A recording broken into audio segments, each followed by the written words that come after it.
E o Mas que você importa? já não sonhava em ter filhos? Você sempre Não, sonhou, casou, teve esse sonho? Eu sempre tive vontade de ter filhos. Só que aí, com o tratamento, esses planos foram mudados, né? E eu entendi que a maternidade, para mim, ela virá se for vontade de Deus. E eu, assim, recebo com muito, assim, com o coração aberto a vontade de Deus na minha vida. Embora eu queira ainda muito ter filhos. Eu tenho muita vontade, tudo. Mas eu entendo que, apesar da mudança de tudo, dos projetos, eu entendo, assim, que todo o curso da minha vida está no controle das mãos de Deus. E, assim, Então, compreender isso faz toda a diferença. No momento que você refletia sobre isso, então, que perdeu todo esse medo, você não parou para pensar. Porque se a gente parar para pensar, será que eu tô pronta, né? Aí você vai pensar, nossa, mas peraí, eu preciso casar primeiro. Não, mas Deus, eu ainda não realizei isso, mas eu ainda não realizei, né? E você conseguiu, você não parou nesse momento para refletir isso, eu estou casada. Eu vivi tudo isso de lindo lá atrás. Mas peraí, senhor, eu ainda preciso ter filho. Você não chegou a pensar isso, não? Pensei, mas a sensação que eu tive é que, na verdade, eu estava renascendo. Eu não estava... Então, assim, é um negócio meio louco. Foi leve, assim. né? Pelo jeito que você teve esse momento foi um negócio leve. meio louco, assim. Eu sempre falo que a pior parte do tratamento foi o diagnóstico. E que depois disso mesmo, porque a vida da gente vai ajustando até aquilo que lá atrás... Antes você pensa assim, não, mas isso aqui eu tinha que ter ajustado. E às vezes até você está empurrando com a barriga, né? Essa coisa, é o que você falou assim, a gente está sempre esperando um momento ideal para tudo na vida. Não existe momento ideal para tudo na vida. E eu te falei isso porque a experiência, quando eu entrei no fórum mesmo, a primeira juíza que eu trabalhei direto mesmo, era uma juíza substituta e ela tinha se casado muito nova. E ela nunca tinha trabalhado na vida. Nossa. E aí ela, do nada, resolveu estudar para concurso, uma pessoa de extrema dedicação e disciplina, sentava, estudava o dia inteiro, tanto que ela passou no concurso juiz.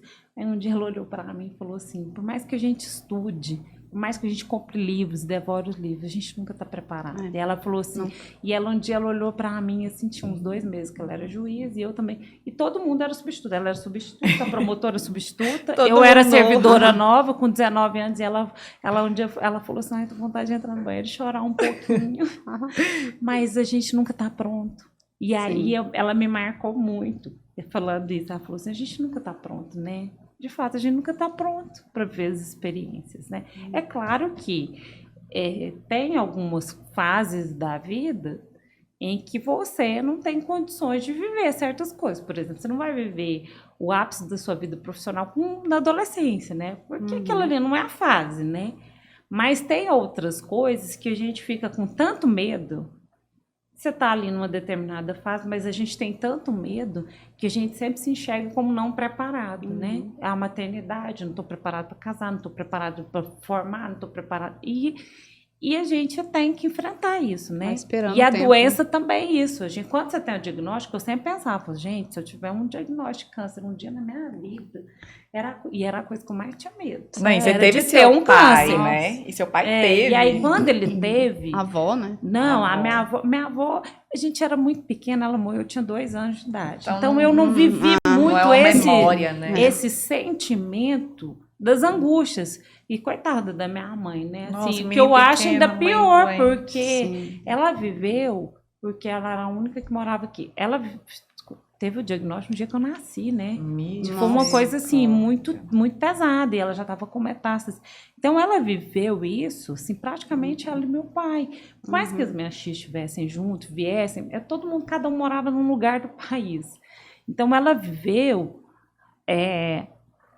a maternidade, né, teve os filhos, ao mesmo tempo que na época que a minha avó morreu, ela já tinha o meu irmão do meio, né, ela ainda não estava grávida da mais nova. Mas ela viveu essa fase de ver gente nascer, né, porque minha mãe foi uma mãe, assim, muito, muito amorosa, muito dedicada, né, e ela sempre foi muito carinhosa. E minha avó, mas eu tenho umas lembranças, assim, interessantes da minha avó, assim, mas eu não consigo lembrar dela doente. Assim, a minha lembrança dela assim, tem uns lances, assim, ela sempre sorrindo, ela sempre alegre, ela gostava muito de flores. Eu lembro demais dela pegando flores, assim, no final da tarde, entregando pra gente. Legal. Tinha 2 anos e meio. Caramba, quando ela faleceu. Então, assim... Eu não tenho memória de 10 anos, não, tem hora que assim, escapole, imagina. É interessante que a minha memória dela, assim, eu não consigo lembrar como que ela ficou, essa fase final. Meu pai que me contou depois de adulto como que ela ficou muito debilitada, sentindo muita dor, que ela assim, gemia muito, que ela tinha essa... Que foi uma fase dolorosa fisicamente também para ela. E eu fico pensando assim, minha mãe, gente, como minha mãe, meu pai trabalhando de madrugada, estudando para concurso, que loucura. Trabalhando de madrugada, ela teve que deixar a faculdade, o emprego dela, para se dedicar assim, 100% a todos nós. E assim, vivendo isso, né? E aí eu fico pensando assim, gente, minha mãe foi forte, eu não sei se eu dava, se eu chegar, eu pensava assim, meu Deus, se algum dia eu tiver um diagnóstico de câncer, eu acho que eu vou entrar numa depressão profunda, tudo. E engraçado que as minhas reações foram totalmente diferentes do que eu imaginava. Então, nós não nos conhecemos. Literalmente. E você acredita que isso também tem fé ligada, com certeza? Claro! Toda a sua fé que te deu essa força. Claro, claro. Graças a Deus, eu tinha, assim, eu via Jesus Cristo em todas as circunstâncias. Eu via Deus em todas as circunstâncias. Em tudo, eu percebi a graça e a misericórdia de Deus, o amor de Deus em tudo. Certamente até isso dos já médicos, pensou. assim, sabe, assim.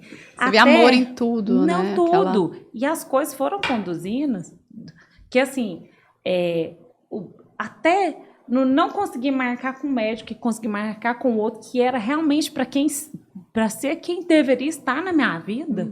Providência. Isso, a providência divina veio com excelência. Eu falo assim, Deus faz... A providência divina é uma providência de excelência. Não, até para acalmar o coração, né? Não. Assim, no momento que você sentiu essa paz, essa tranquilidade, era como se ele já estivesse falando com você, né? Vai dar tudo certo, fica tranquila. E eu sempre falei, né? Eu falo assim, esses médicos meus são bênção mesmo, que eles e a equipe deles, todo mundo boca de Deus, né?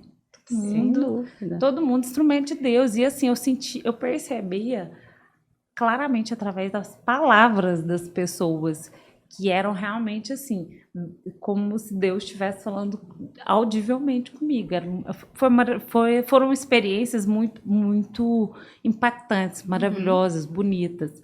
Então, por isso que às vezes quem não conviveu comigo nesse processo não entende. E é tão engraçado que eu já tinha saído do tribunal, né, Giza, quando você teve o diagnóstico, e eu tô vendo as postagens dela, mas tipo assim, ela nunca fez uma postagem pra anunciar a doença, nem nada, mas eu observei o quê? As fotos, né? Ela publicava a foto dela carequinha. Eu publiquei. Aí um dia eu perguntei pra assim, Giza, tá tudo bem? Aí ela me contou. Não, menina, e assim... E na alegria. Mais ou menos nos dias que você me ligou, porque eu não, assim, quando eu publiquei uma foto especificamente, eu estava na véspera da penúltima quimioterapia. E até então, eu comentava com as pessoas quando encontrava tudo. E aí, choveu de recado. Aí eu nunca esqueci, um amigo meu fez faculdade comigo. Ele mandou assim, ele advoga em Brasília, mora em Brasília, ele sempre foi em Goiânia e tudo, mas a vida dele está mais fora. Ele e uns outros amigos, e aí ele mandou um recado uns 2 dias depois. Ele falou assim, eu não estou aguentando, eu preciso te perguntar. Porque eu já liguei pro Álvaro, eu já liguei pro fulano, pro Beltrano, ninguém soube me falar, todo mundo está assim, sem entender. E eu te ligo para falar tanta coisa, para olhar meus processos. Eu vou perguntar, o que está acontecendo? Me conta, pelo amor de Deus, que eu preciso saber o que está acontecendo. Você postou a foto, você está com câncer. Desculpa ser indiscreta. Eu falei, não, amigo, fica à vontade, fica à vontade. E ele falou assim, não sei o que te dizer, eu estou sofrendo. Me conta. Ele falou assim... Eu acho que ele compartilhou com a esposa e estava sem graça. A esposa dele, se eu salvo engano, é enfermeira. Eu acredito que ela deve ter sugerido, não, conversa, fala aberta a pergunta, né? O profissional da saúde, ele tá tão ambientado que eles têm até um jeitinho assim, de abordar, muito delicado. Né? E aí eu falei, não, amiga, aconteceu isso. E aí conversamos, tudo, ele falou assim, nossa, eu tô assim sofrendo, mas ao mesmo tempo tô achando bom te ver bem. E ele falou, não sei te explicar, eu tô sofrendo, tô achando bom falar com você. Falei, mas é assim mesmo. E que com as coisas estão acontecendo, tudo. E a gente tem essa sensação de ao mesmo tempo sofrer e viver e tá feliz. E aí você vai entender a diferença entre sofrimento e infelicidade. Tem uma diferença muito grande. Estar sofrendo ou ter uma vida sofrida é muito diferente de ter uma vida infeliz. Aí você entende que a gente associa, né, a infelicidade ao sofrimento. O sofrimento pode trazer uma infelicidade? De fato, pode. Mas ele pode te impedir de ser alguém feliz? Não.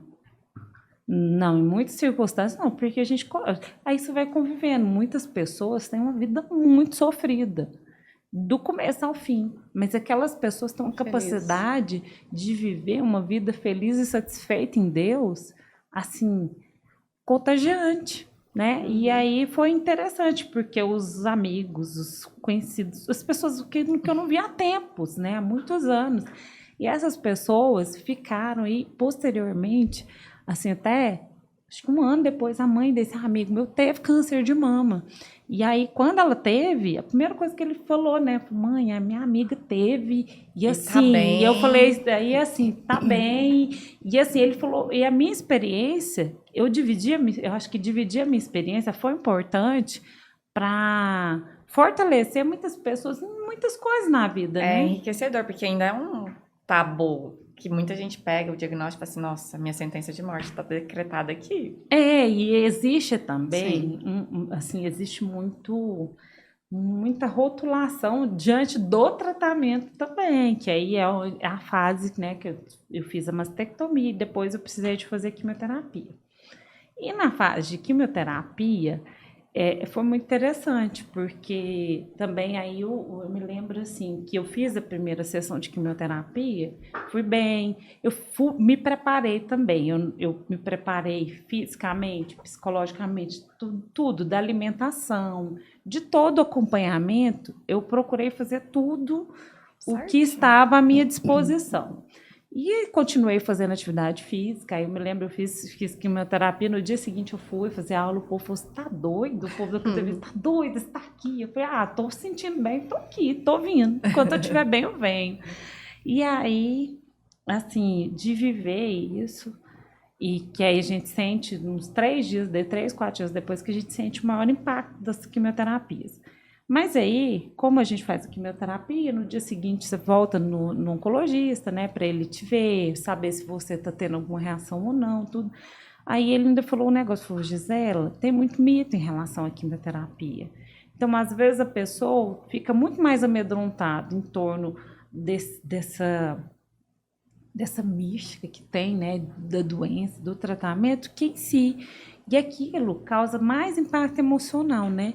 Aí eu entendi, olha, a gente também tem outro aprendizado, né? A gente tem que tomar muito cuidado para não entrar numa sintonia de tristeza, de que tudo vai dar errado. Porque, assim, uma coisa chama a outra, né? Uhum. Aí a Bíblia fala, um abismo chama o outro, né? Então, se você... isso vai ser ruim, aí você começa a esperar o que você começa a esperar o que há de pior. E aí você acaba enveredando pro pior. Por quê? Que é igual ele falava para mim, ele falava assim: nós trabalhamos para dar certo.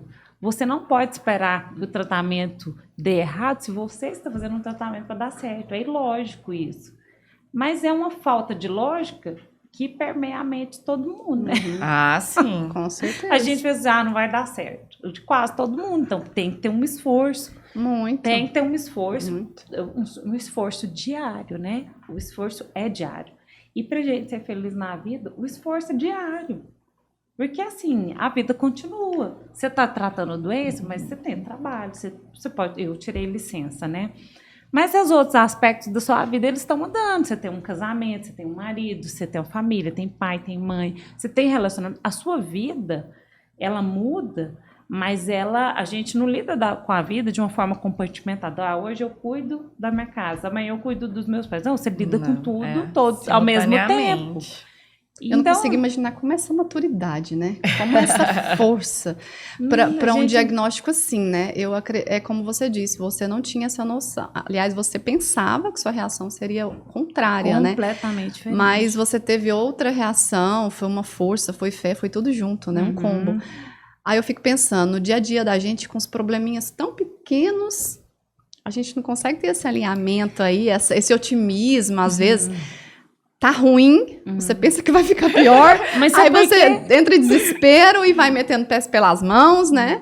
Mas é difícil também lidar com os problemas pequenos. Sim, é porque a gente pensa que a dimensão...